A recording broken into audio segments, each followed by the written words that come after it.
Hello everybody, the Lawn Gnome is here, and it's hammer time!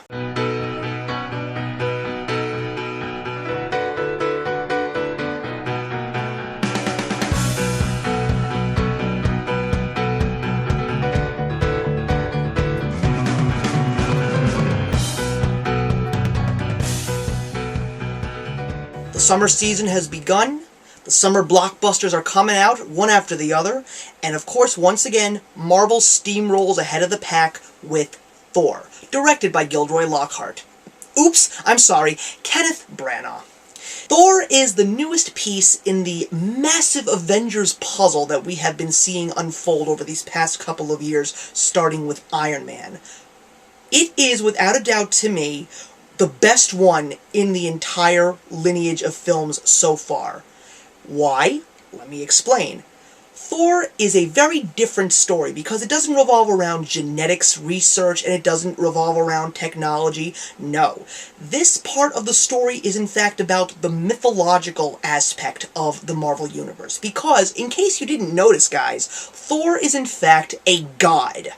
And this is the story about he comes down from his realm of Asgard and takes his role on Earth, and everything else that comes with him is officially put together into the story.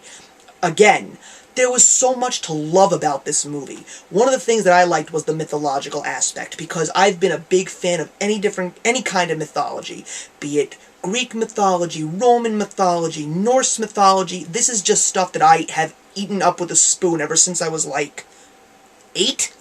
So I loved it so much, and the grandeur of the story is crazy because this part of the story just opens up the world in a whole new light. You see parts of the Marvel Universe that were never really there at one point, and it just creates such a larger world with so many other people taking different roles in this story. The acting is pretty much what drove this movie the most. Every single actor that was in this movie played their part wonderfully. Chris Hemsworth, I've known him since I saw the original Star Trek recreation by J.J. Abrams, and he really gave this Thor character so much. He was born to play the role of Thor wonderfully.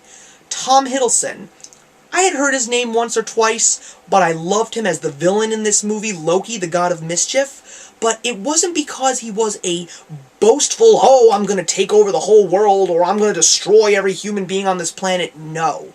He was one of those villains that lurked in the shadows, whispered throughout the realms, was slinky and sneaky, and you never really know what he was going to do next. And to me, that's what makes a villain so great.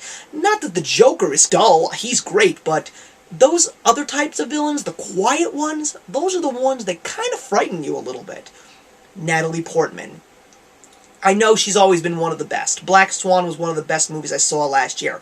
But she's been really exercising her acting muscles this year. She's done a romantic comedy, she's done a stoner comedy, and now she's back again doing comic book films. And what made this movie so great, as I was saying, was it was not as much dramatic as it was funny. I never would have expected a movie that was so gargantuan and so great in its grandeur and gravitas that it was actually going to be such a lighthearted and funny plot. And the X Factor in this movie, Kat Dennings, she really has no significant role in this movie whatsoever, but when she's got her screen time, she just does something funny, and it makes you laugh, and it makes the story move. And I know that there were people who I've watched on YouTube, especially, thank you Film Fanatic 57, now known as Half Asian Reviews, it's great to see you back. But you know something, I have to disagree in the area where S.H.I.E.L.D. takes its place in this movie. Listen, you saw the end of Iron Man 2. We saw Agent Coulson telling people that he had found the hammer of Thor. How could you not put them in this movie? They have such a major role to play. If you actually watch Avengers, Earth's Mightiest Heroes, which is the animated series, which really has some major connections to the way that the movies have been made, you're really going to understand that S.H.I.E.L.D. is pretty much one of the major driving forces of creating the Avengers. And I know it's about, Marvel trying to squeeze as many dollars as they can out of the average movie-going public's pockets, but you know what? As someone who has known about the comics, knows about the lore, S.H.I.E.L.D. needs to be there. And to me, it didn't slow the movie down. It didn't really make everything go dead. It just made it move forward and made it even better and made it even bigger. And another thing that was a very big plus, the chemistry between Natalie Portman and Chris Hemsworth, Thor and Jane Foster, it really wasn't meant to be a love story. It was actually supposed to be the way that Thor understood that humanity was significant, and that it wasn't about being a boisterous god and saying, oh, look at them down there, they're pathetic little creatures. No, he saw that humans were very much more complex and very deep, and they can actually do great things. And Jane Foster is what made Thor get the hammer back, and get his powers back, and be the God of Thunder once more. I'm sure that if they're going to create a sequel to Thor, which they probably should, I think that they can do it, because there's so many more characters to use, I think that that's when they're really going to have him come back and really, try and do things and create chemistry with Jane Foster. But for now, it is what it is, and I thought that it was great. The only thing I didn't like about this movie was two things: Anthony Hopkins and Renee Russo. First of all, Renee Russo hasn't been in a movie for almost a decade, so it was great to see her back as Frigga, Thor's mom. And Anthony Hopkins playing Odin, great choice, but even though he is supposed to be a side character, he really didn't do much, and it really didn't seem like he had any chemistry with the cast. And I mean, that's Anthony Hopkins. I mean, I said the same thing about Reese Witherspoon with Water for Elephants, but Anthony Hopkins, come on.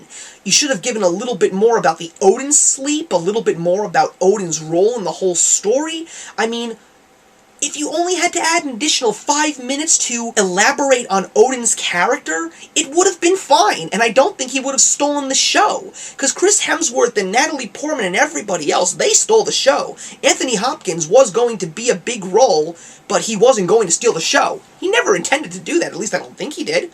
But if they could have elaborated a little bit more on him, it would have worked even better, and I think the movie would have been so much more. So, either way, I gotta give Thor a strong 3.5 out of 4. It's the best movie that I've seen so far this year. It pushes everything else that I've seen already down. It was fun. I enjoyed it. And that's what it is when it comes to seeing good movies. It's all about having fun and loving what you're watching. So that's it, guys.